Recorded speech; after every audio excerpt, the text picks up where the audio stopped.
All right, welcome everyone. We're going to get started. So today we're going to continue on with finding intervals of increase and decrease, and then we're going to go into finding intervals of concave up, concave down. But before we get there, I just want a few reminders. So tonight we have homework for learning outcome 01 due. And then on Thursday we have homework for learning outcome 02 due. And today after lecture, the recitation exam 4 will be posted on available on Gradescope for you to view. So you just want to make sure, go through, if you got a question wrong, maybe go through an example from one of our lectures and see if you can find an example that's sort of similar and see what we did. So just a reminder that the fourth exam will be available on Gradescope after lecture today. All right, so let's continue on. We're gonna keep working on finding these intervals of increase, decrease, and then intervals of concave up, concave down. And as we're gonna see, though, the work is gonna be very similar. And where we left off last time was with example 4. So we have this function f of x equal to x plus the square root of 2 times sine x, which is defined on the closed interval 0 to 2 pi. And we're going to find the intervals of increase and decrease for this function. All right, so let's kind of go through the procedure that we kind of first introduced last time. And the first thing we need to do is figure out the derivative. So when we're trying to figure out the intervals of increase, decrease, we're going to be looking at the sign of f prime. So if we calculate our derivative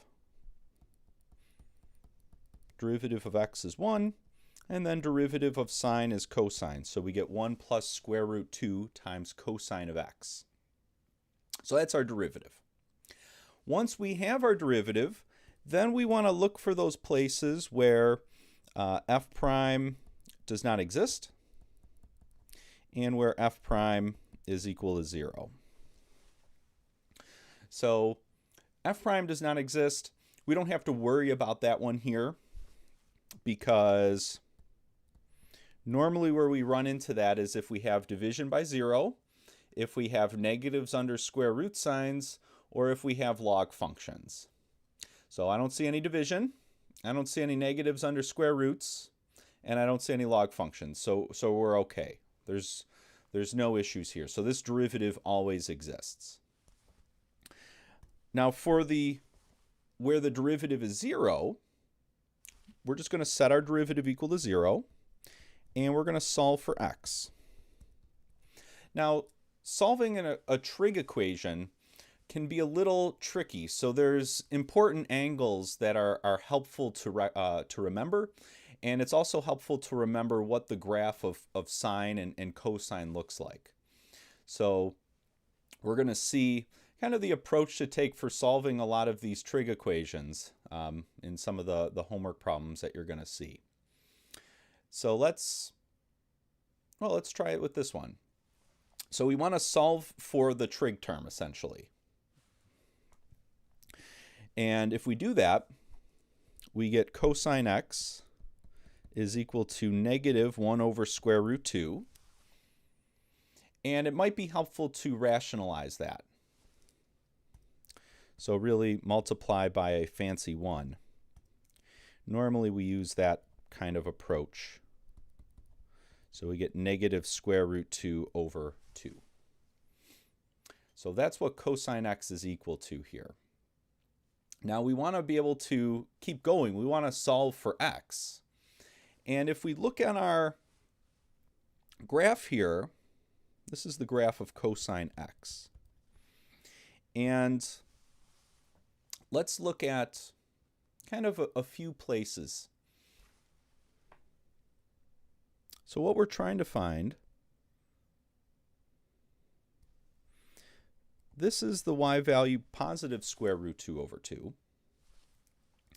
And what we're trying to find is, okay, where does our graph intersect negative square root 2 over 2? That's really what we're trying to figure out, is where does this cosine curve intersect that horizontal line negative square root 2 over 2? And we're just focusing in on the interval from 0 to 2 pi. So let's just go through some important values here. So 0, cosine of 0, that's where the cosine curve hits its high point, which is 1. Then we want to figure out where, that's sort of the first main angle. Then we have where it crosses the x-axis, and that happens at pi over 2. So that's another important value to remember. Cosine of pi over 2 is equal to 0. Then it hits its low point. That's where it hits that low point at pi. And that's -1. So that's the lowest cosine ever gets, is -1. And then we have 3 pi over 2. It's where it crosses the x-axis again. So cosine of 3 pi over 2 is equal to 0. And then finally, it repeats. So when we get back to 2 pi, cosine is exactly back where it started. So it's back at that peak. So cosine of 2 pi is equal to 1 again. And as we go through this, I just want to kind of point out, if you have any questions, just leave them in the chat, and I can either go through them during the lecture or kind of respond on our course website. So if you do have any questions, definitely feel free to ask. So those are sort of the three main, or some of the main values to remember to kind of give us that general cosine curve. All right, so let's look at what we really want to figure out, though, is where does cosine intersect that -√2 over 2? And if we look on our table here, we see that cosine is equal to positive square root 2 over 2 when we're at pi over 4. So that tells us this point here happens at pi over 4. And so cosine and sine are very symmetric curves. So if that point happens at pi over 4, then the first value that we're looking for must happen pi over 4 units to the left of our low point. So we're going to take pi, that's where our low point happens, and we're going to subtract pi over 4. So our low point happens at pi, and so that intersection point must be pi over 4 units to the left, so we subtract. And the same thing, the curve is very symmetric here, so our high point happens at 0, and we see that it crosses at pi over 4, so it's pi over that first intersection for square root 2 over 2 happens at positive pi over 4. But since we're looking at that low point, it's going to happen pi over 4 units to the left.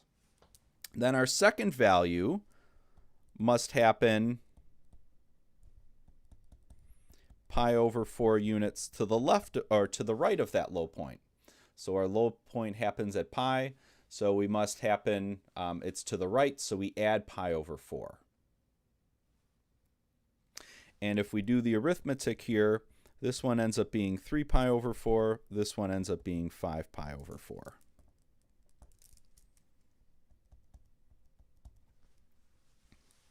So the first critical number that we're seeing is 3 pi over 4. And then the second critical number is 5 pi over 4. So let's now use those on our sine chart.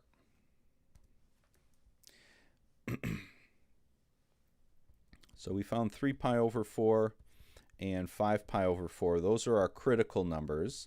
And there are critical numbers because f prime is 0 there, and our original function is defined at those x values. So they're in the domain of f. All right, so now we're working on finding the intervals of increase, decrease. So the next step is our sine chart. So we're looking at the interval from 0 to 2 pi. So let's graph that interval. It's a closed interval, so we include the endpoints. And then we want to plot any of the critical numbers, or any of those f prime equal to 0 or f prime does not exist places. We want to plot those on our sign chart. And any number that's in our domain, we're going to use a closed dot for. And everything was in our domain here, so we're just using closed dots. So the first one was 3 pi over 4, and the second one was 5 pi over 4. And this gives us our intervals. So we're going to be looking at the interval, everything between 0 and 3 pi over 4, everything between 3 pi over 4 and 5 pi over 4, and then finally everything greater than 5 pi over 4, but between 2 pi there. And we want to determine the sign of f prime on each of those intervals, those 3 intervals, and see what the sign of f prime tells us about f, whether it's increasing or decreasing on that interval. And to do that, we're going to use test numbers. So we want to go through each interval and pick a number inside that interval, and we want to make sure it's something that's going to be easy to evaluate. So for this first one, I might pick the test number pi over 2. For the second one, I might pick the test number to be pi. And then for that last one, maybe 3 pi over 2. So we just want to pick values that are easy to evaluate. And pi over 2, pi, and 3 pi over 2 are, we know cosine is easy to evaluate there. So let's start with pi over 2. We're going to plug this test number into our derivative.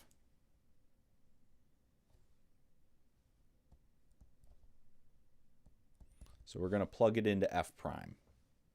So when we do that, we get 1 plus the square root 2 cosine of pi over 2. So it's going into our derivative. And we know cosine of pi over 2 is 0. So this just ends up being positive 1.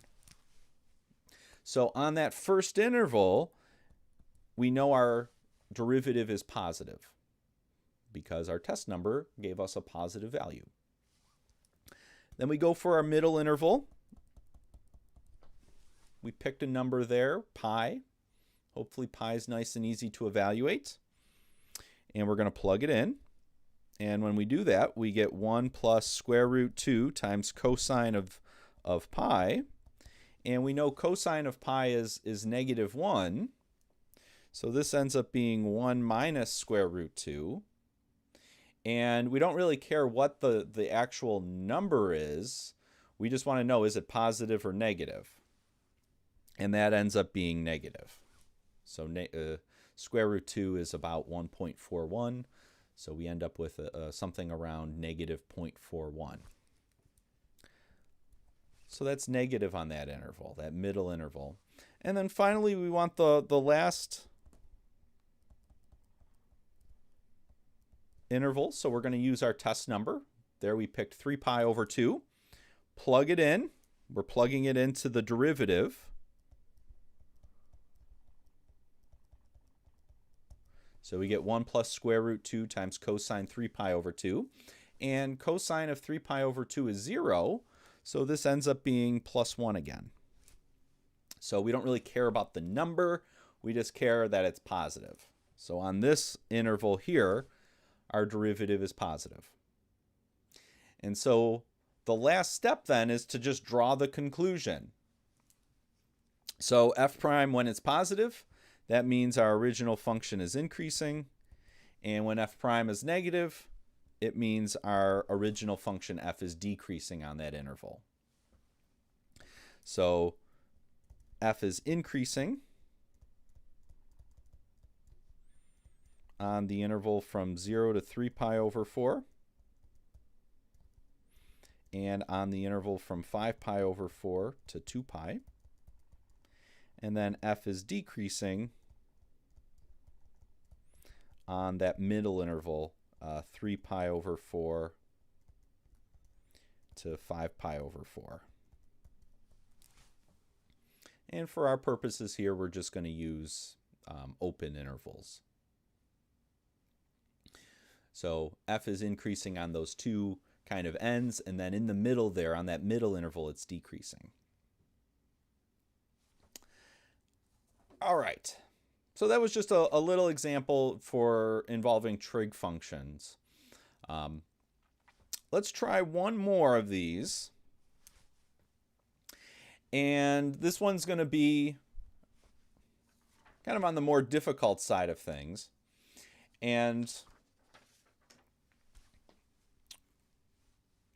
that's because the derivative is going to take a little bit of work to calculate our derivative and then simplify it to a point where we can actually work with it.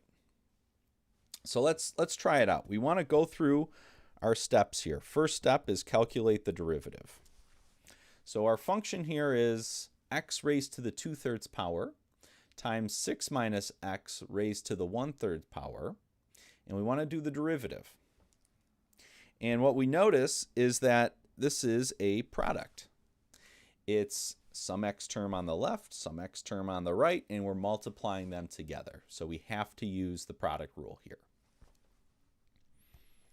So let's start by implementing our product rule.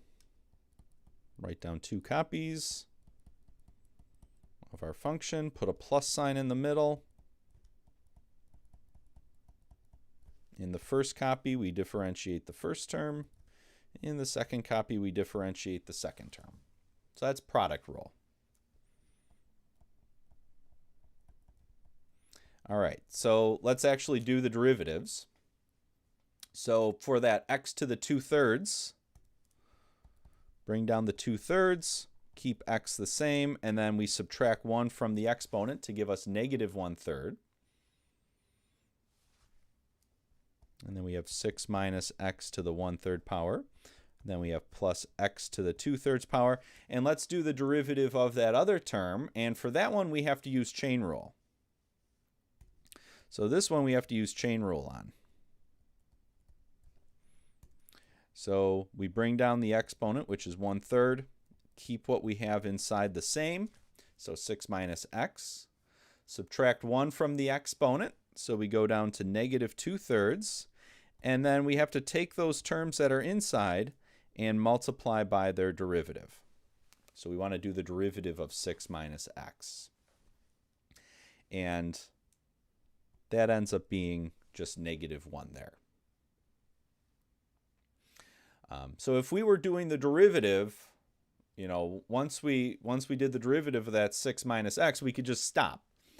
But we know we're going to be trying to figure out where does the derivative equal to 0 and where is the derivative undefined. And so we need to try to work with this expression and simplify it down as much as we can, and to get it to a form that we can kind of perform that analysis on, figure out where it's 0 and figure out where it's undefined. And the thing to notice here is when we're going through and using the power rule, we got these two terms here with negative exponents.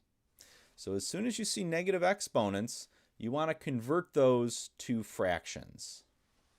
And that's what we're going to do next.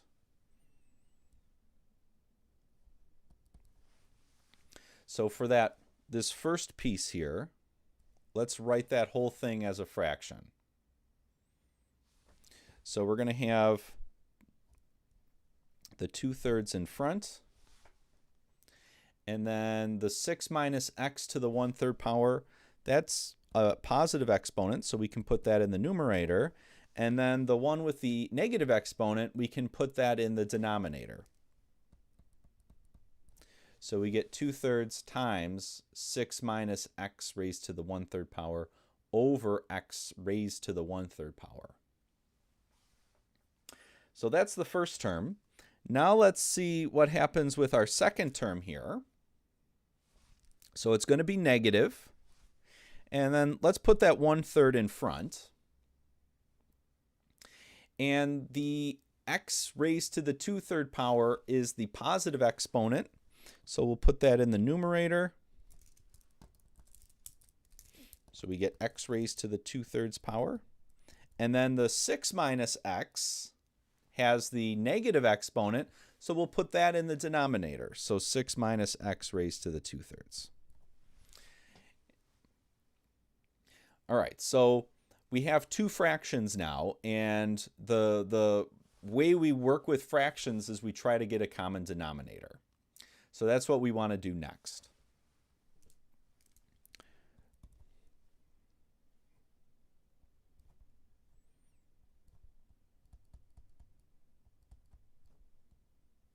And so for that first fraction, if we look at this, the quickest way to get a common denominator is to kind of take all of the distinct terms from each of the fractions and multiply them all together. So both terms have a 3 in them. So our common denominator will have a 3. Then the first term here has an x to the 1/3. So we'll have an x to the 1/3 in our common denominator. And then finally, the last term, or that second term, has 6 minus x raised to the 2/3. So we'll have that in our common denominator. So that's going to be our common denominator here. So let's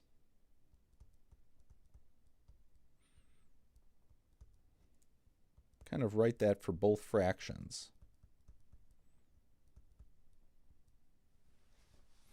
And we can't just change the denominator without also changing the numerator.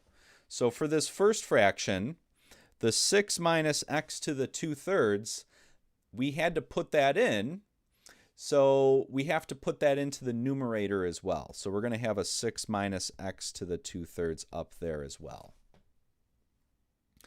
For our second fraction, the x to the 1/3 wasn't there.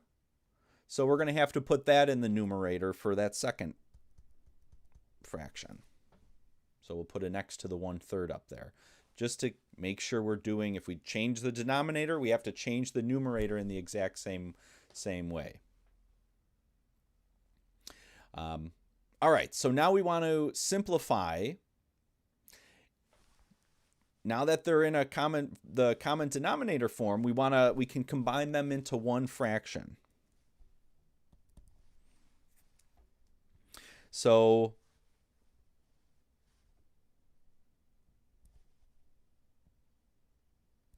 we'll have 3x to the 1/3 times 6 minus x to the 2/3. And when we're doing this, the 6 minus x raised to the 1/3 and the 6 minus x raised to the 2/3, we can combine those into one single term by adding the exponents. So 1/3 plus 2/3 gives us to the power 1. And we don't write that. So we just have 6 minus x raised to the power 1, but we don't generally write that.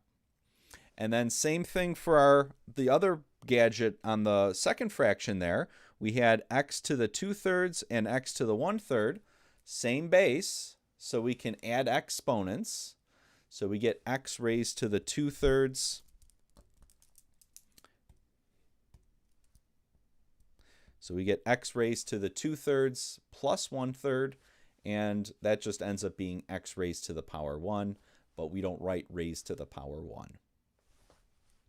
And if we clean that up, we end up with 12 minus 2x minus x all over 3x to the 1/3 times 6 minus x to the 2/3. And simplifying, we end up with 4 minus x raised to divided by x to the 1/3 times 6 minus x to the 2/3. So that's about as simple as we can get it. So it takes a little bit of work. You do the derivative. Getting the derivative is probably not too bad, but it's simplifying it down. That's where it's easy to make little mistakes, and it takes a little bit of work to get it into a format where we can kind of easily solve it. And that's what we're going to do next.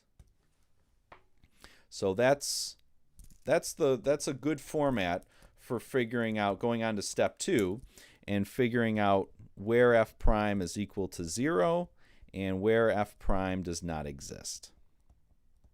And why we went to all that trouble to try to get it down to one single fraction is because when we have a single fraction, the only way a fraction is equal to 0 is if the numerator is equal to 0.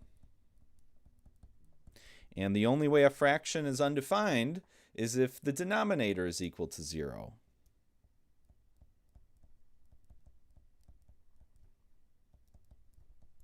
So for our numerator, we can set 4 minus x equal to 0.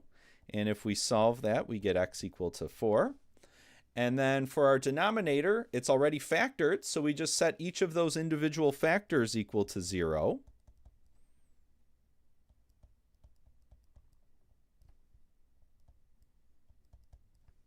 And the only way x raised to the 1/3 power is equal to 0 is if x is 0.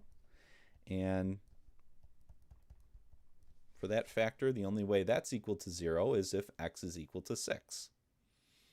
So we can find our critical numbers by looking at where the numerator is 0 and where the denominator is 0.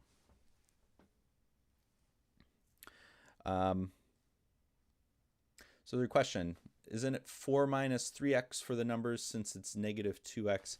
Yeah, so this would be, I kind of skipped a few steps in simplifying here. So the question is, how did we get down to 4 minus x? So if we do this, we would end up with 12 minus 3x here. And I can factor a 3 out of that. And then I can cancel with that 3 in the denominator.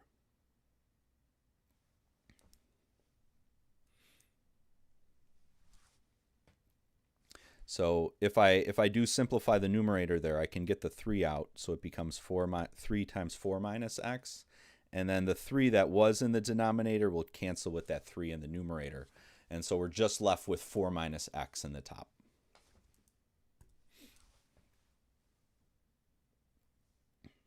Okay.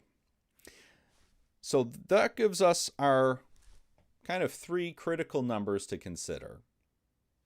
So we're going to go through then and do our sign chart and then figure out the sign of f prime.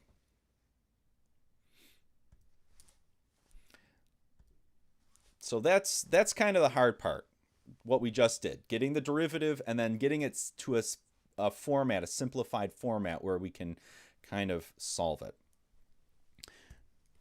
So the rest of this is just kind of fun. We're going to do our sign chart and we're going to plot our number line here. And the domain of our function here, it's not a specified interval, so we just assume it's all real numbers. Or as large as possible. Here it's just all real numbers. And then we found our critical numbers where x equals 4, x equals 0, and x equals 6.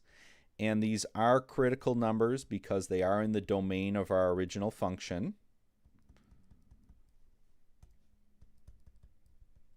Our function is never undefined. So the domain of our original function is always defined. There's no square roots. There's no even root functions. We have odd root functions. Odd root functions are perfectly okay. There's no issues with odd root functions. It's the even root functions that give us an issue. There's no division by 0 in our original function. There's no log functions. No log functions that might give us trouble. So let's plot our critical numbers. We said they were 0, 4, and 6. And we're using closed dots just because they are in the domain of our function. And then that gives us 4 intervals to consider. Negative infinity to 0, 0 to 4, 4 to 6, and then 6 to infinity. And what we're going to do is we're going to look at the sign of f prime on those intervals. And to help us with that, let's write down each of the factors of our derivative. So we had the 4 minus x factor on the top. We have the cube root factor on the bottom, and then we also have the 6 minus x to the 2/3 factor on the bottom. And then, we're multiplying and dividing those terms, and we'll then look at what f prime is doing, and then see what that tells us about f.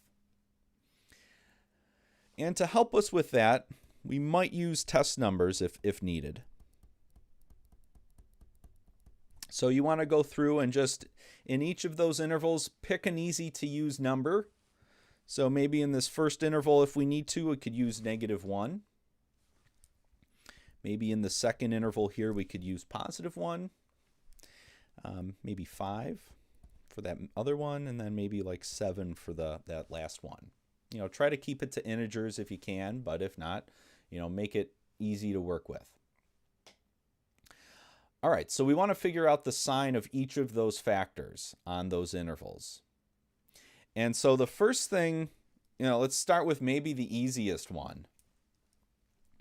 Here, the 6 minus x, we're squaring it, and then we're doing the cube root. So as soon as we square anything, it makes it positive. So this 6 minus x raised to the 2/3 power is always going to be positive. So right across the board, all positive. Then let's look at that 4 minus x. We'll kind of go back up.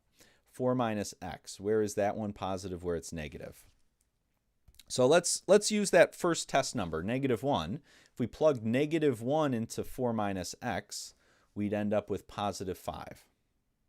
So positive.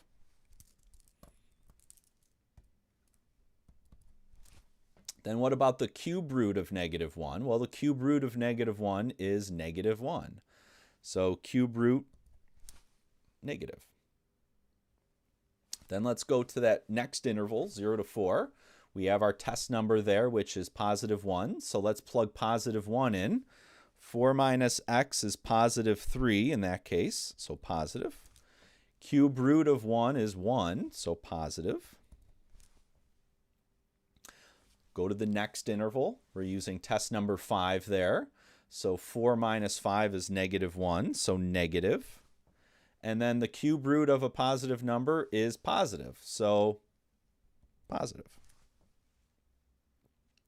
And then for that last interval, interval from 6 to infinity, we're using test number 7.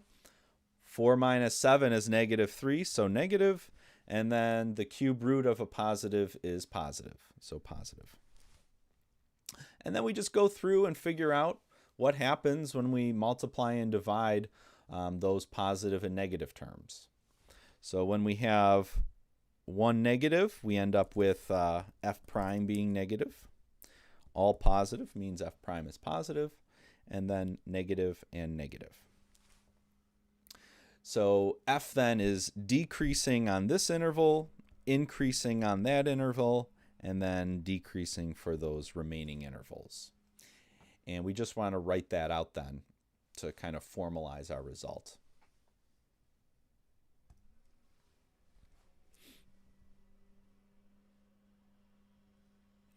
So there's a question on, how much work to show for like an exam. So this is, you'd either want to see a sign chart like this where you've actually, you definitely need to include this. Whether you do the individual factors like this, or you kind of show your work with the test numbers like down here that we did in the last example. Either way, one's okay. But we want to see a little bit of work of how you actually figured out, where it's positive, negative, especially for a function like this where, you can't just look at it and figure out where this thing's positive and where it's negative. There is a little bit of work to do here. So you could either go through kind of this extended sign chart where you look at the individual factors, or if you just want to use the test number and just plug it in and see what you get, you can do that. But just show a little bit of work then using the test numbers.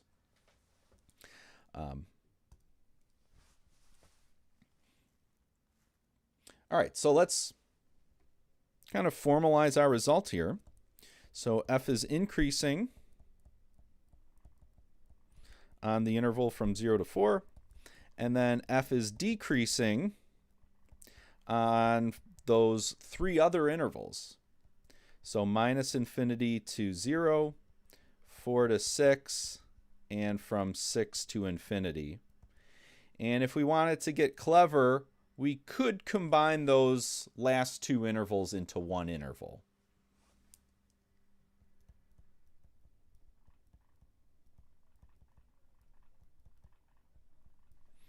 And that's because our function is defined and continuous at x equals 6.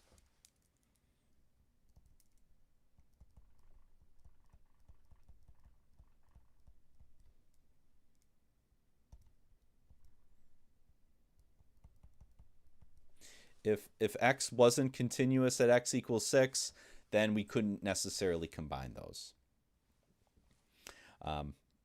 All right, so there was a question. I just want to address it. Why did we use the filled in circles here for all 3 of them?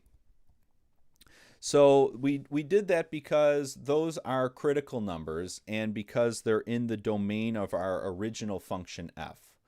So even though our derivative was undefined at 0 and undefined at 6, we're filling in these dots based on whether or not those values are in the domain of the original function f. So that's what we're considering here. And we'll see why that's going to be important probably on Thursday.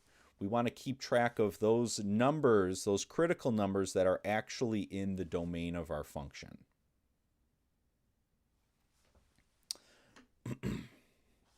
And that just helps us to do it. So if our original function was, say, undefined at x equals 6, then I would have used an open circle there. But because our original function is defined at x equals 6, we use the filled in one. All right, so let's go on. And we're going to go on, and the process, the next section, finding intervals of concavity, so where a function is concave up, kind of describes the bend to it. And then finding the points of inflection for our function. And the work here is going to be almost exactly the same as the intervals of increase, decrease, with one slight twist. And that's which derivative we're using. So for concavity, we use the second derivative. So we have the second derivative is what really tells us about the shape of our function, whether it bends upward or whether it bends downward. So if f double prime, the second derivative, is positive, then our original function f is concave up. And if the second derivative is negative, then our original function f is concave down. And so how we're going to find the intervals of concavity, we have these steps here, and these are the exact same steps that we did.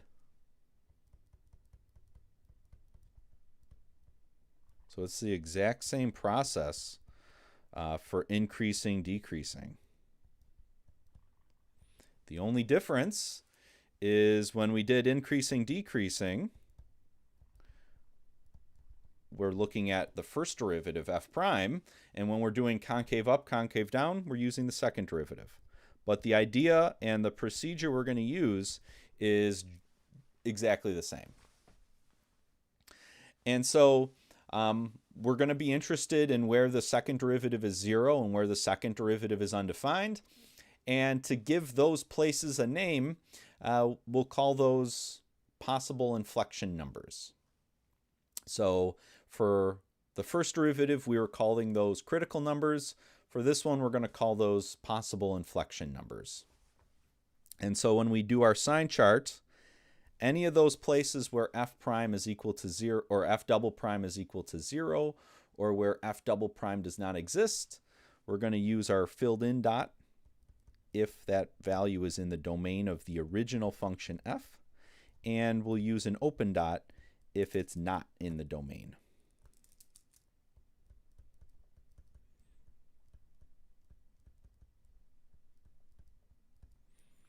So this these places where the second derivative is 0 and where the second derivative is undefined, we're interested in those. And if the number is in the domain of our function, we call it I might call it a possible inflection number. And why we're interested in those possible inflection numbers, well, that's where the concavity switches, or possibly switches. And so that's where an inflection point might happen. So how do we find an inflection point? Well, there's 6 steps. So if we were just trying to find the inflection points, steps 1 through 4, just find the intervals of concavity.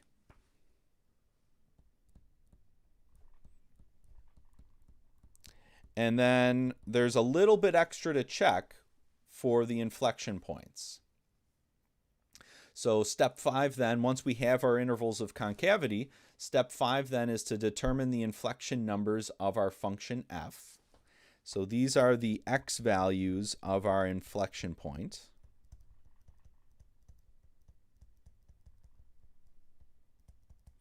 And then to get the actual point, we also need the y coordinate.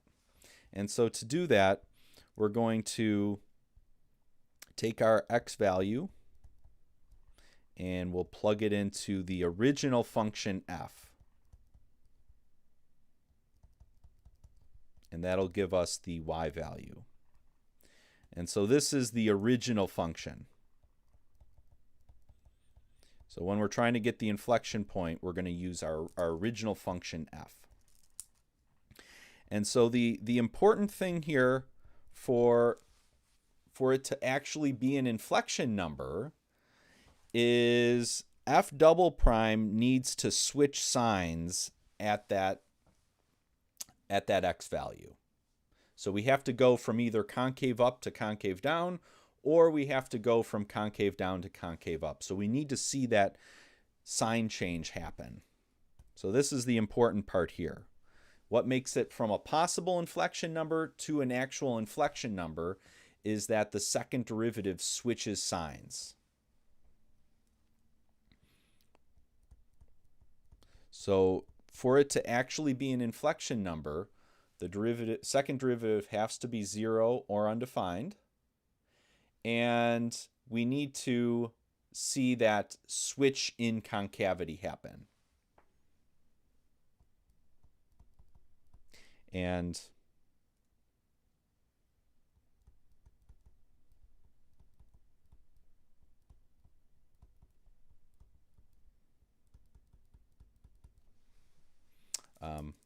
we want to look for a sign change. That's what we're looking for. So we want to see that our sign changes. So we go from concave up to concave down, or concave down to concave up. So we won't know that until we actually go through and do the intervals of concavity. So, just by, figuring out where the second derivative is 0, that's not enough. We have to do the whole intervals of concavity to say for sure, yeah, that's an inflection point, or no, it's not. So let's try an example.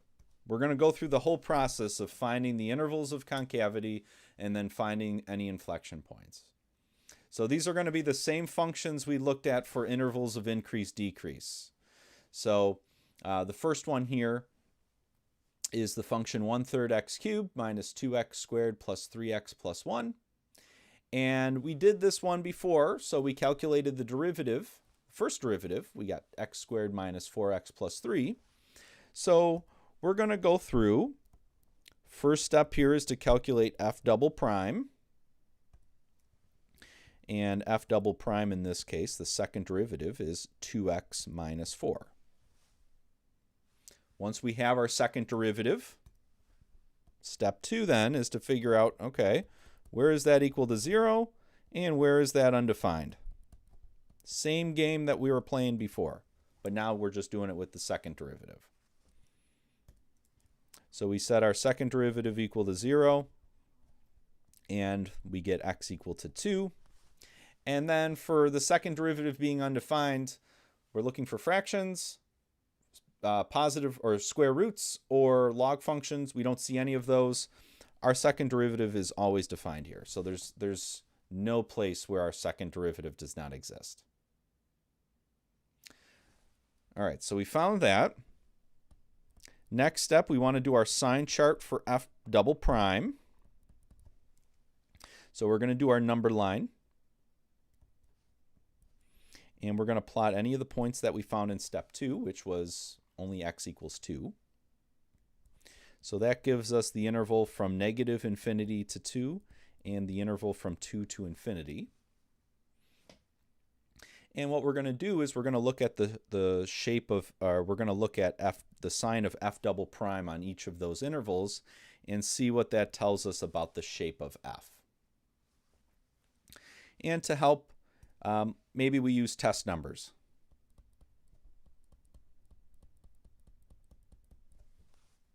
So go through each interval, pick a number that's easy to use. So for this first interval, 0 is always good. So I'd pick 0. For the second interval, 3. That should work pretty okay. So we just want to identify some test numbers to possibly use. And when we do this, what do we get when we plug 0 into our second derivative? We get 2 times 0 minus 4, which ends up being negative 4, which is negative. So on that first interval, our second derivative is negative.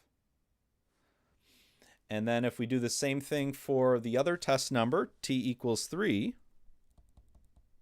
plug that into our second derivative, and we get 6 minus 4, which is positive 2. It's positive. So we're positive on that second interval. And so what that means for our function f is on the first interval, we're concave down, and then on that second interval, we're concave up. So we found the intervals of concavity. Now we want to figure out,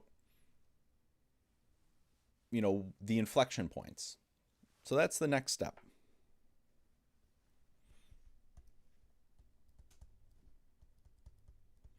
So we're going to look, in step 5, we're going to look for the inflection numbers. And we're going to look for all the places where f switches concavity. So we see that we go from concave down on one side of x equals 2, and we go to concave up on the other side. So we see that switch in concavity at x equals 2.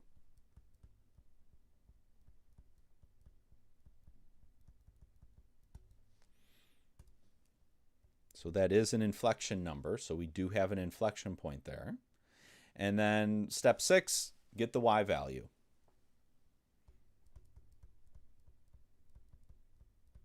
And to get the y coordinate, we take our inflection number from step 5 and we plug it into the original function. So we're going back to the original function, way back here. And if we do that, I won't go through the work there, but we would end up with 5/3. And so to kind of summarize all the results here, we see that we're concave up on the interval 2 to infinity. We're concave down on the interval from minus infinity to 2. And we have an inflection point on our graph at the point 2, 5/3. So the 2 in our inflection point comes from our x value of our inflection number, and the y coordinate comes from the y coordinate that we calculated. So we found our intervals of concave up, concave down, and we saw that there actually was a change in concavity at that value x equals 2. So we do have an inflection point there. So very similar kind of procedure for intervals of increase, decrease. So let's try another one. Get a little bit of practice, and we're just going to go through all the same functions that we looked at for intervals of increase, decrease. We're just going to do those now for concave up, concave down. So let's try the next one. We have the function here x raised to the fourth minus 4x cubed. We worked with this one before. We found the first derivative. It was 4x cubed minus 12x squared. Now we're going to do the intervals of concave up, concave down. So we need our second derivative. So we want to calculate the second derivative of this function. And this one's not too bad. We get 12x squared minus 24x. And we know we're going to try to do something with that derivative. We want to set it equal to 0. We're going to try to solve it. So it makes sense to just try to factor it right away. And so each of those terms, the first term, the 12x squared, there's a 12x there. And that second term, the negative 24x, there's a 12x in that term as well. So we can factor a 12x out. And what we're left with then is x minus 2. So when we factor this, we get 12x times x minus 2. Then we're going to do our look at where our second derivative is 0 and where our second derivative is undefined. So these are the same steps that we did for the first derivative for intervals of increase, decrease. We're just now doing them for the second derivative.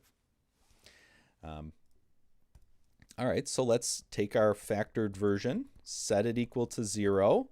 And once it's factored like that, we can just take each of the individual factors and set those individual factors equal to 0 and keep solving.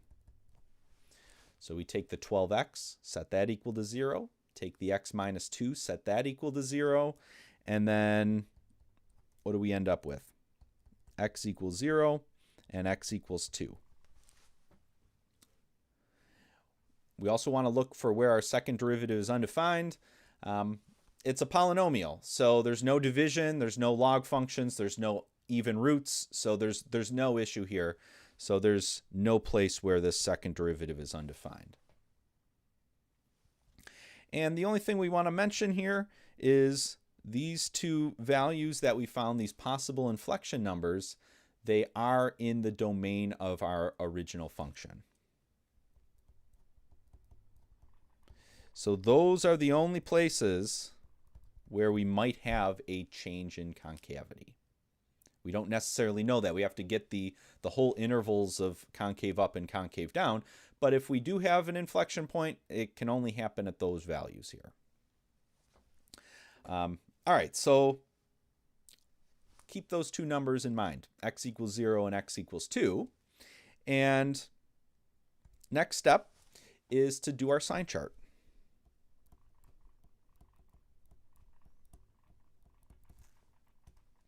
So we plot our number line. Here we're looking at all real numbers because that's the domain of f. And we found 0 and 2 were possible inflection numbers, both in the domain of our original function. So we use the closed dots just to remind ourselves. Then we go from minus infinity to 0, 0 to 2, and then 2 to infinity. And we have our factored version of f double prime. So it's better to use the factored version when you're trying to figure out the sign of f double prime because you can look at the individual factors. So we have the 12x factor. We have the x minus 2. And then that's everything. So that'll tell us what f double prime is doing, and then we can figure out what our original function is doing. And if we need to, we can use test numbers to help us figure out the sign on those intervals.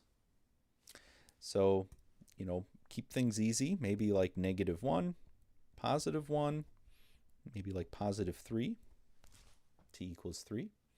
So we're just using some test numbers there. So let's start with the left interval. We'll start with that test number of -1.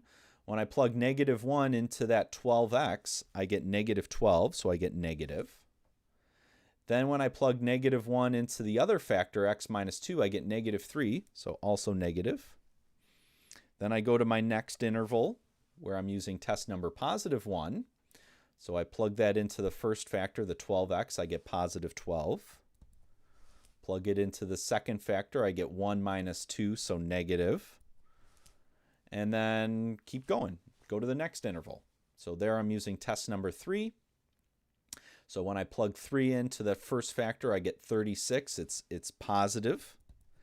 And then I get 3 minus 2 for the second factor, which is also positive. And so when I have two negative numbers that I'm multiplying, I end up with positive. When I have a positive and a negative, I end up with negative. And then when I have two positives, I end up with positive. So we've filled in our sign chart, and now we just go through and figure out what f is doing. So whenever f double prime is positive, our function is concave up. And whenever f double prime is negative, our original function f is concave down. So we see those are our intervals of concavity. And we're seeing there that we're switching concavity. We go from concave up to concave down, and then we go from concave down to concave up. So to actually find the inflection points, or the inflection numbers, we're looking for all those kind of breaking points that we split up our intervals with, and those possible inflection numbers, and we're just checking, do we have a change in concavity at those possible inflection numbers? So we found at x equals 0, if we look at x equals 0, we go from concave up to concave down, we do have a change in concavity. So x equals 0 is an inflection number. And then if we look at our other possible inflection number, that one was at x equals 2, there we kind of switch back. We go from concave down and we switch over to concave up. So x equals 2 is also an inflection number.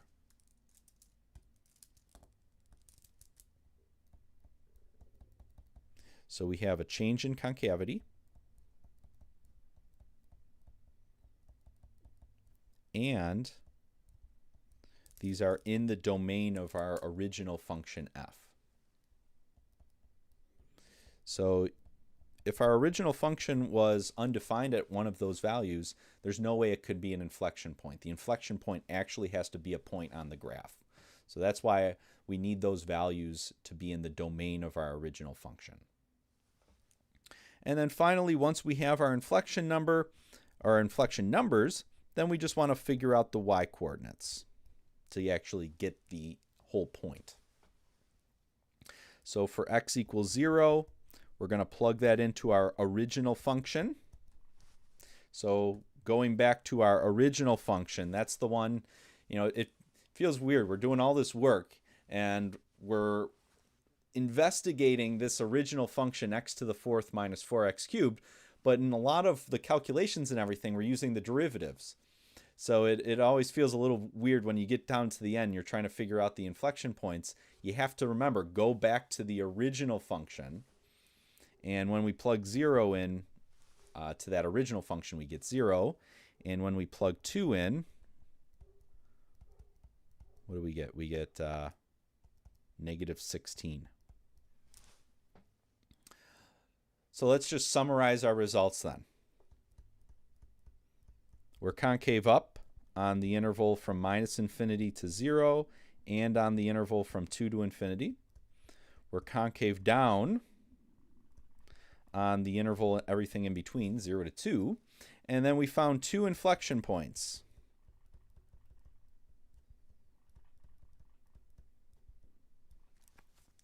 So 0, 0.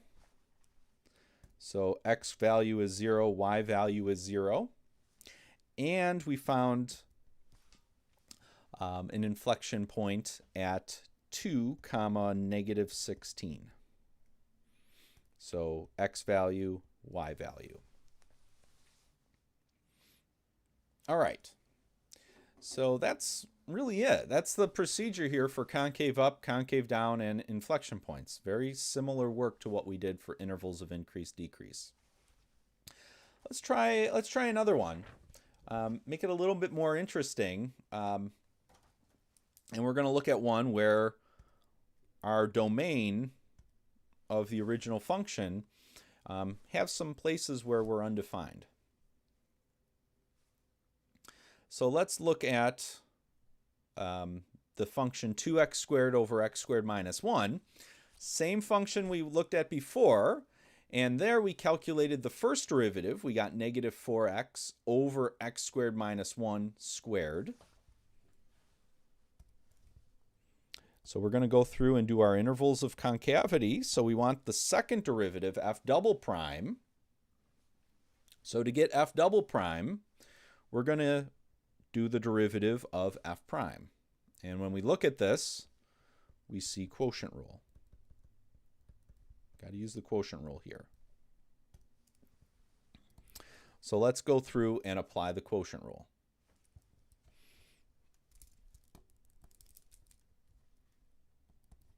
So we'll write down our fraction as a product, top times bottom,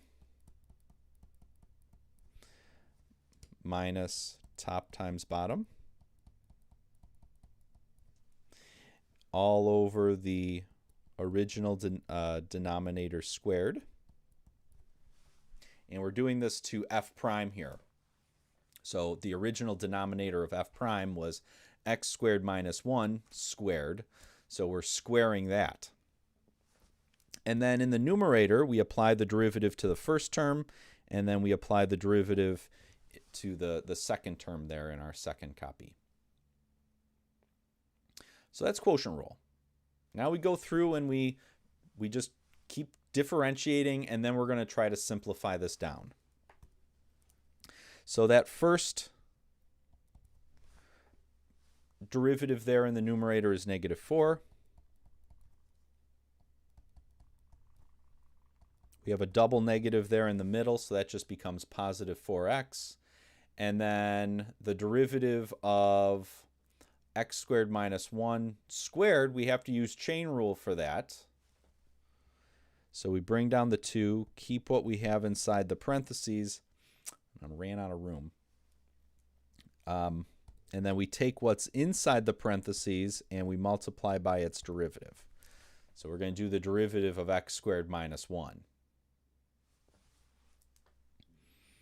And then this is all over. And we can simplify that denominator just a little bit. We're not going to multiply it out or anything, but when we have multiple exponents like that, we multiply them together. So 2 times 2 is 4.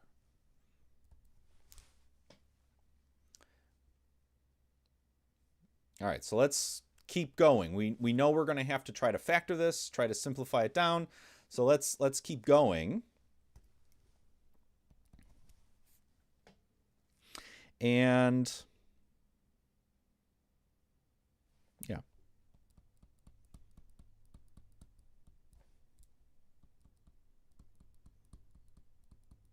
So not going to do anything to the first term there in the numerator just yet. We have 4x times 2, so I'll make that 8x times x squared minus 1. And then the derivative of x squared minus 1 is 2x.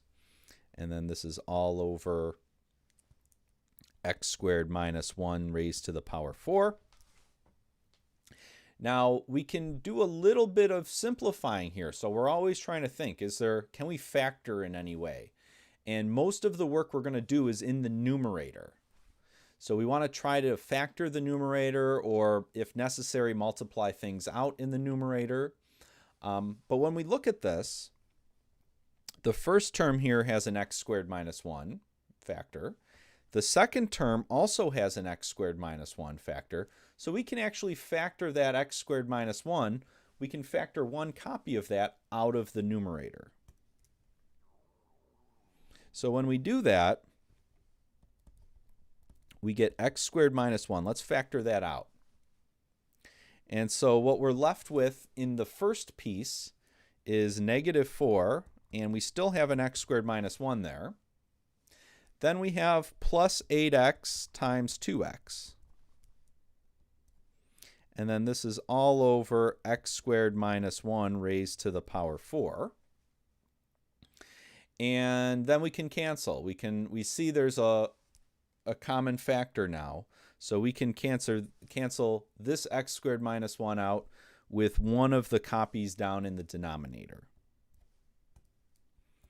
And so what we end up with, and we can go a little bit further, we want to multiply this negative 4 through, and then multiply the 8x with the 2x there.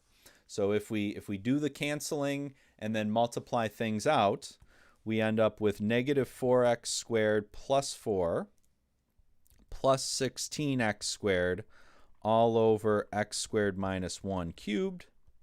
And then if we keep simplifying, we end up with 12x squared plus 4 over x squared minus 1 cubed. So again, it takes a little bit of work to you do the derivative. Getting the derivative, this one's a little trickier.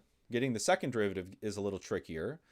But there's still more work because we have to get it into a format then that's going to be easy to solve.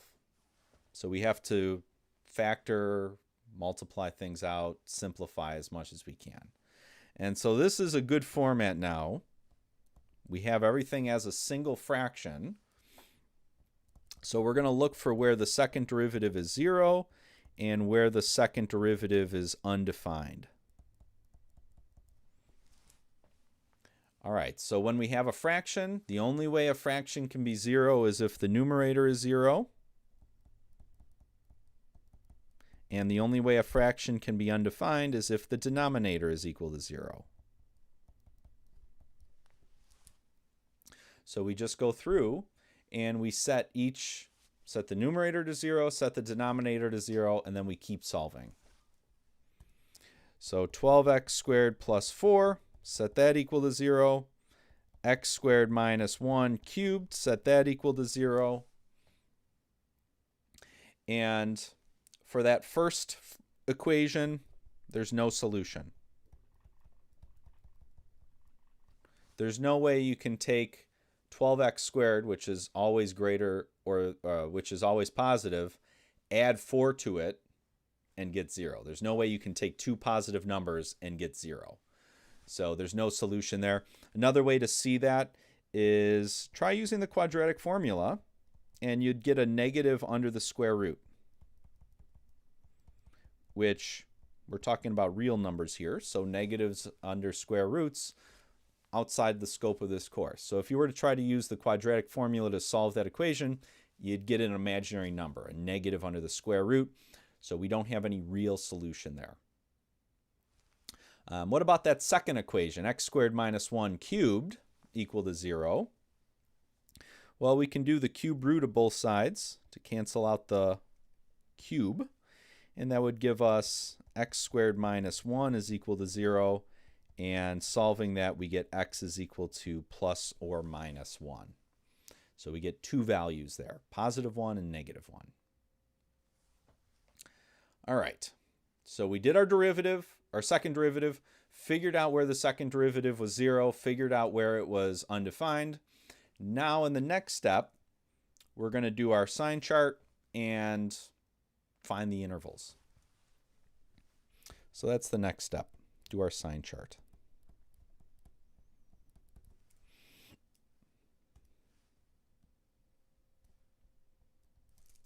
And so let's write down our number line. And we found, what did we find? We found -1 and +1. So that's going to give us the interval from -infinity to -1, -1 to +1, and then 1 to +infinity. And what did we figure out? We figured out our second derivative was undefined, at x equals -1 and at x equals +1. So that's how we split things up there on our number line.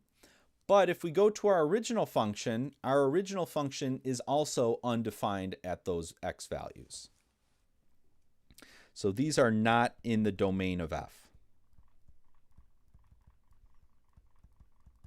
So when we plot these, let's use open dots, just to remind ourselves that even if they could possibly change up the concavity, but there's no way we can have an inflection point at those because our function isn't even defined at those x values. All right, so let's look at then the factors of our function. So we have 12x squared plus 4, and then we have x squared minus 1 cubed. And then that'll give us the sign of f double prime, and then we can figure out the shape of our original function f. And to help us with this, let's do some test numbers. So for that first interval, maybe we pick -2. For that second interval, that middle one, pick something in between -1 and +1, so 0 is always good. And then for that last interval, something bigger than 1, so +2. And we want to figure out the sign of each of those individual factors on those intervals. So let's start with the easy one, 12x squared plus 4. 12 is positive, x squared is always positive, and then plus 4 is always positive. So there's no way we can get a negative out of that first factor. So that one's always going to be positive all the way across there. What about that second factor? Well, maybe this is where we use our test numbers. So if I were to plug -2 in, I would get +4 minus 1. So I'd get +3 cubed, which is positive. Then if I were to plug 0 in, I'd get 0 minus 1, which is -1.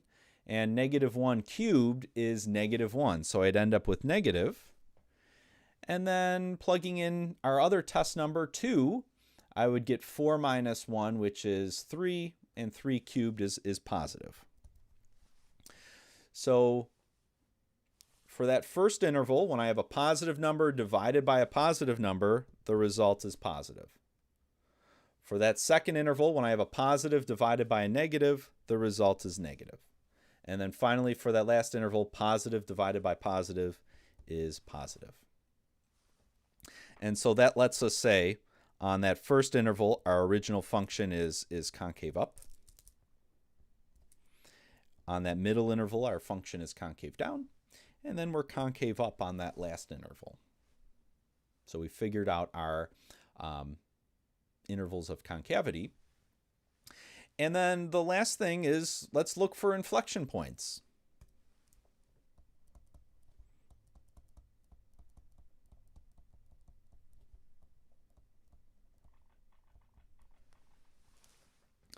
And this is where we're looking for where our function switches concavity. So we want to see, does our function switch concavity? And we do see it, yeah. We see a change in concavity going from the one side of -1 to the other side of -1. And then we also see a change in concavity on around x equals 1.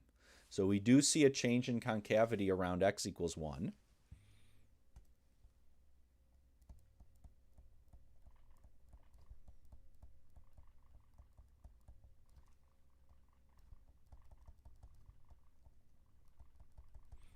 But our function is not defined at those x values.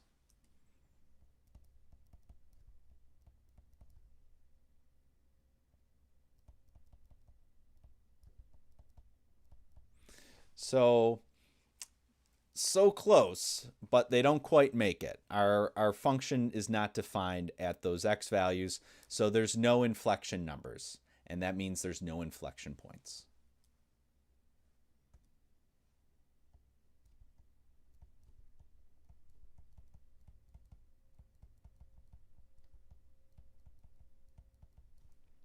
And let's just summarize our concave up and down results. So we're concave on the interval from minus infinity to minus 1, and then also on the interval from 1 to infinity, and then we're concave down on that middle interval from minus 1 to 1. All right, so very kind of the same kind of idea for increasing, decreasing, and concave up, concave down, just depends on which derivative you're using. First derivative for increase, decrease, second derivative for concave up, concave down. I did have a few more examples planned, and maybe we'll touch on those next time for concavity. But I think we're at a point now where you should be able to complete the homework for it. So we'll continue on maybe with at least one of the examples next time. So we have example 4 that I was hoping to look at, and then example 5. Maybe next time we'll look at one of those. All right, so we'll stop there for today. The exam results are going to be posted shortly after we get out of here. So look for those on Gradescope. And then just a reminder, we have homework due tonight, homework due a Thursday, and then we'll have some homework due next Tuesday. So I'd recommend the homework for next Tuesday. You don't want to wait until Tuesday to start it. So we have our next exam next week. You don't want to push off that homework until next week. So I'd say get started on the intervals of increase, decrease, and the intervals of concavity homework as soon as possible, just because these problems do take a little bit of time to work out. So don't push those off until the end. Try to get started on those today. All right. So we'll stop there. Have a good rest of your day, and then we'll see everyone on Thursday. Bye-bye.